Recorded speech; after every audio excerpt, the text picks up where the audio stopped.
What about project engineer? Oh, there he sits in the back. There he comes.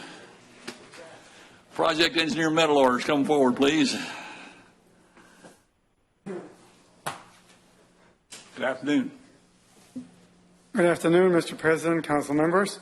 We have two action items on projects I've been working on for a long time. In the Lockwood community, and you may recall that's the community next to our Angola legacy landfill. This community, the county has already spent a number of project monies. Once we installed drinking water, because they're in the no well zone, I'll get to that later. And they also had a road improvement project a few years back, which is about 10, 12 years old now. Yeah. So we're now installing the vacuum sewer system, and the vacuum sewer system has vacuum pods, which are located sometimes serving two properties, sometimes one property. There are two components. The vacuum portion is in the bottom, and then there's a bell over the top. They also make a single unit, which is more for like flood-prone areas or high water tables. When the initial investigation and design was conducted, the road along the Burton's Pond had water tables which were approximately 2 feet lower than this year. So when they got to there a couple of months ago and they did the test pitting there, they realized the water tables are so high they would be in the second portion of the vacuum pod. So, so we made a executive meeting here between the contractor, the engineer, the engineering department, and came up with a solution to return the two unit pods, buy the single unit pods, not so deep a setting, because we would have had to be dewatering to do the deep water settings.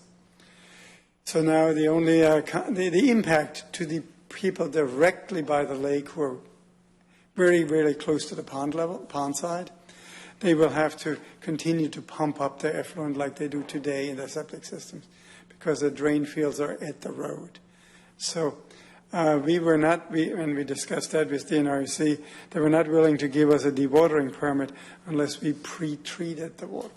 So it made no sense to try to go through this at this point. So the contractor worked with us. They waived all the markups. They carried the shipping costs, et cetera. So for $8,000 and some dollars, we can make that change, which is in the county's best interest.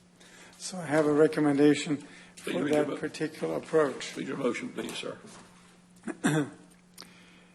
Be moved based upon the recommendation of Sussex County Engineering Department that change order number 2 for contract S22-07 Lockwood Community Area Expansion Construction Contract A be approved, increasing the contract amount by $8,907.18, subject to USDA concurrence.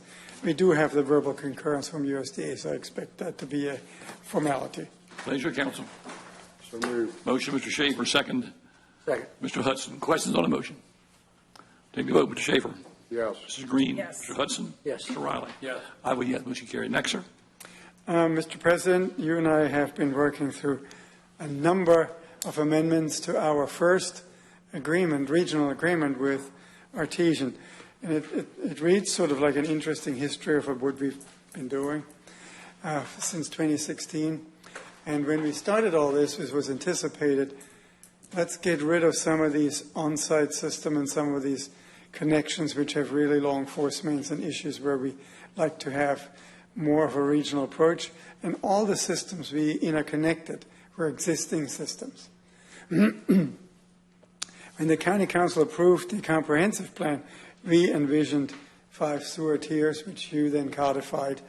And now we are faced with some of the CPCNs, that's the certificates Artesian gets for serving sewer service and water service, are in areas of tier 3 or 4 sewer service, but they're adjacent to our service territories.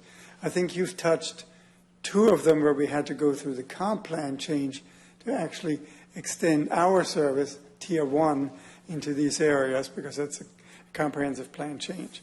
Now, since some of them are held, some of these CPCNs are held by Artesian, they're they're not yet built subdivisions.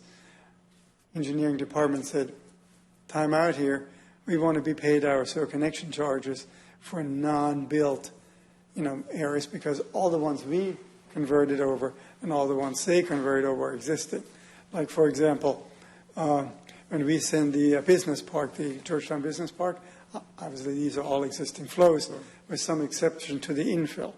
So in order to accommodate that, we're proposing amendment number 8, which creates a new paragraph under the flow measuring ones, which says if you have a not yet constructed area, it could be commercial and or residential, then you have to pay the connection charges of either party, and then the metering will still roll through the true-up. So once they are created, that flow will still gets trued up as per some of our other revisions. Right. So it's a fairly simple change in addendum number 8, and I have a motion for your consideration. Be moved based upon the recommendation of the Sussex County Engineering and Finance Departments that the Sussex County Council approve addendum number 8 to the bulk wastewater services agreement between Sussex County and Artesian Wastewater Management, Inc. as presented. Pleasure, council. So moved. Motion, Mr. Schaefer, second. Mr. Hudson. Questions on the motion? Take the vote. Mr. Schaefer. Yes. Mrs. Green. Yes. Mr. Hudson. Yes. Mr. Riley. Yes. I vote yes. Motion carried. And I will stay right here to assist Mr. Mayor.